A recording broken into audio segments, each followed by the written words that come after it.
How are large rolls of toilet paper produced in toilets? Now we see this is the raw material barrel of paper through the 3000 automatic rewinding machine for the first roll of paper. If you need paper with a scent, you can also spray a small amount of perfume for perfumed processing. The second process is to rewind the toilet paper mechanized to send to the cutter for cutting.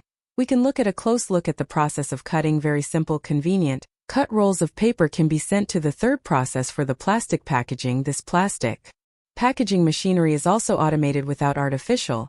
After plastic packaging of toilet paper can retain its fragrance, can also effectively prevent dust. Easy to carry. Plastic sealed rolls of paper basically completed the production process.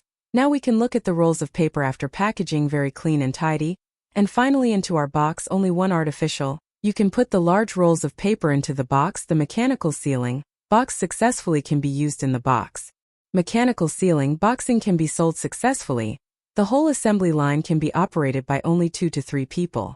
If you are interested in knowing better, you can private message me to get information as well as quotation.